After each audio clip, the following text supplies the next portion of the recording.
कि जब मुल्क के हालात बिगड़ रहे हों, गैर मामूली हालात हैं मुल्क में, और हम मुल्क को मामूल के मुताबिक चलाने की कोशिश कर रहे हैं, गाड़ियाँ भी खरीद रहे हैं। परसों आपने देखा होगा जो मोतसिब हैं लाहौर में, उन्होंने सिर्फ 76 अरब के 12 टेलीफोन खरीद लिए। 76 लाख के 12 टेलीफोन खरीद लिए। 76 लाख। अब आप सिर्फ टेलीफोन देख लें, हुकूमत के पास सारा डेटा है किसने कितने पैसे का फ़ोन खरीदा है, वहाँ से आपको पता चल जाएगा कि इस मुल्क में टैक्स पेयर कितने होने चाहिए। लाखों मिलियन ऑफ टेलीफोन हैं जिनकी कीमत 3-3, 4-4, 5 लाख रुपए है। 40,000 से ऊपर के टेलीफोन आपको करोड़ों में मिलेंगे, लेकिन कोई टैक्स अदा नहीं करता। जब वो टैक्स अदा नहीं करेंगे, फिर दूध पे टैक्स लगेगा, फिर हर चीज़ पे टैक्स लगेगा, फिर हर आदमी को टैक्स अदा करना पड़ेगा, बिजली में महंगी करनी पड़ेगी।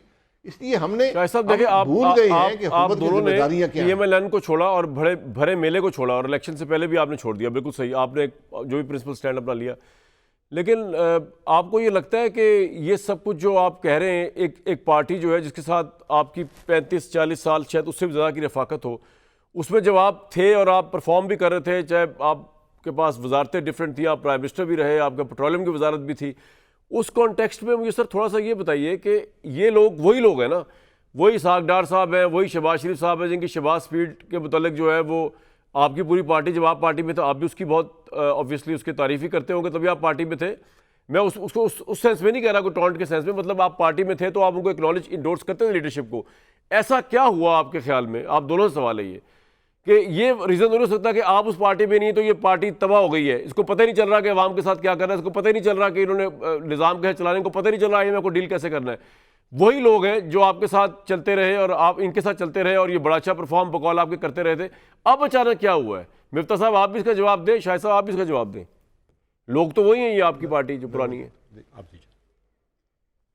देखिए, गुजारिश ये है कि मुल्क के हालात बदल गए, मुल्क की ज़रूरियात बदल गई, लेकिन हमारा तरीका हुकूमत का नहीं बदला।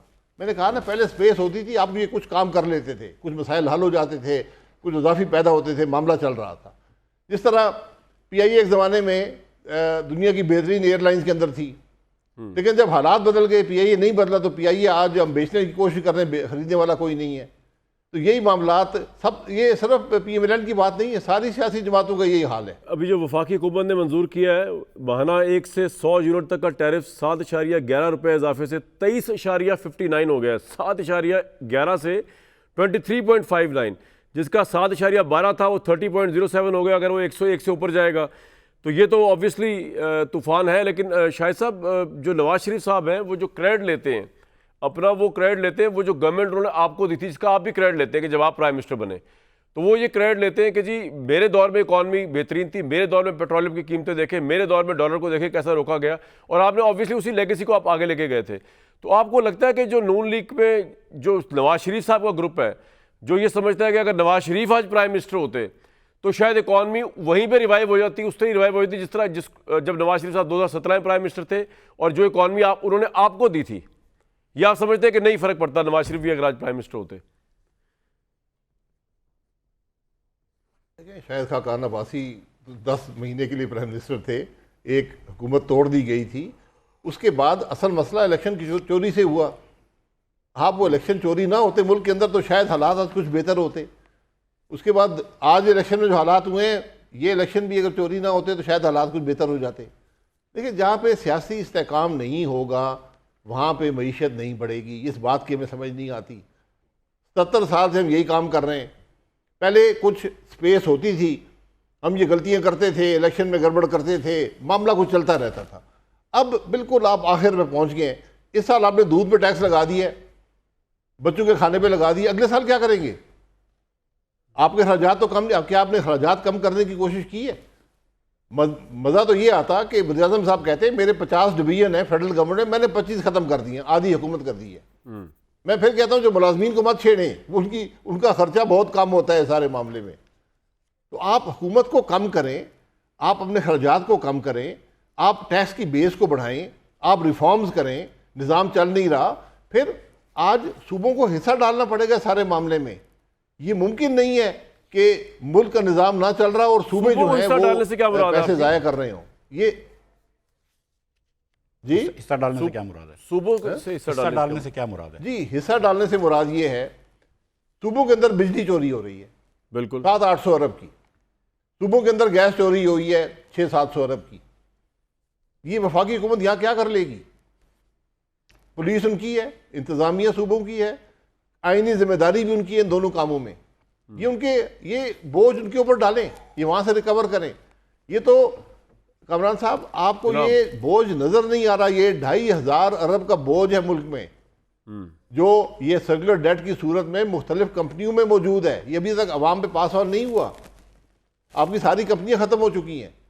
तो आज ज़रा बैठ कर CCI की मीटिंग, CCI इसीलिए होती है कि जब मुल्क के हालात बिगड़ रहे हों, गैर मामूली हालात हैं मुल्क में, और हम मुल्क को मामूल के मुताबिक चलाने की कोशिश कर रहे हैं, गाड़ियाँ भी खरीद रहे हैं।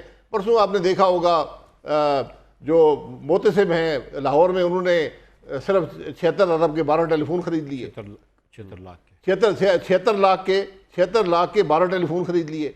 76 लाख। अब आप सिर्फ टेलीफोन देख लें, हुकूमत के पास सारा डेटा है, किसने कितने पैसे का फ़ोन ख़रीदा है, वहाँ से आपको पता चल जाएगा कि इस मुल्क में टैक्स पेयर कितने होने चाहिए। लाखों मिलियन ऑफ टेलीफोन हैं जिनकी कीमत 3-3, 4-4, 5 लाख रुपए है।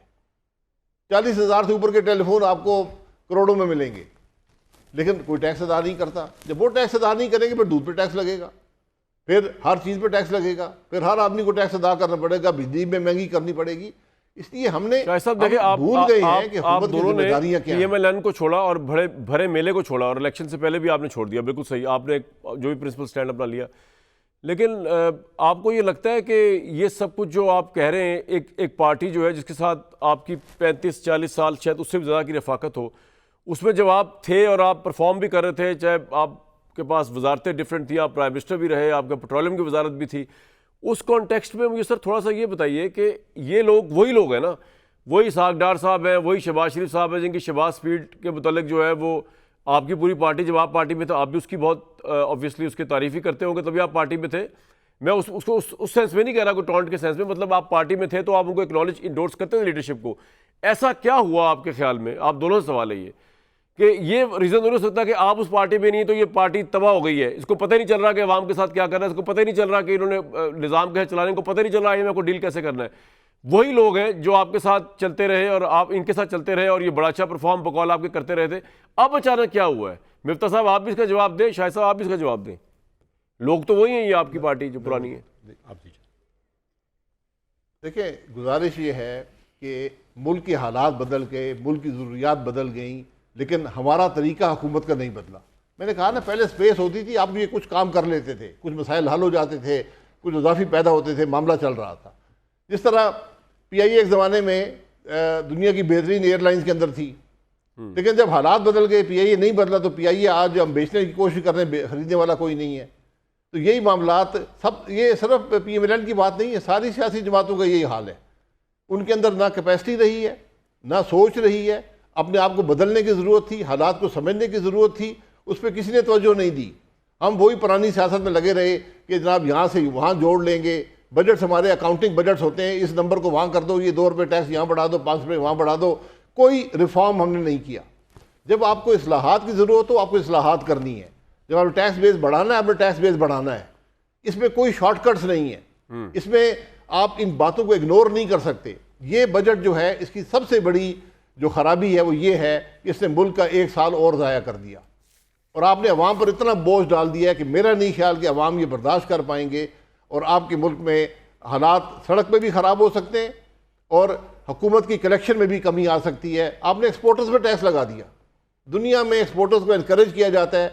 हमारी ज़मीन सबसे महंगी है इंडस्ट्री लगाने के लिए, हमारी गैस सबसे महंगी है, हमारी बिजली सबसे महंगी है, हमारा लॉ एंड ऑर्डर की सिचुएशन है, हम हर किस्म की हम मुश्किलात पैदा करते हैं। आप ये कह रहे हैं कि इस वक्त क्यादत नाअहल भी है आपके नज़दीक, क्योंकि इससे पहले यही क्यादत काम जब कर रही थी तो आपके नज़दीक डिलीवर भी करी। मिफ्ता साहब, आपका भी ये मौक़िफ़ है कि ये क्यादत अब जो आई है अब वो नहीं है, हालांकि ये लोग तो वही हैं जो आपके साथ थे, ठीक है, या आप इनके साथ थे?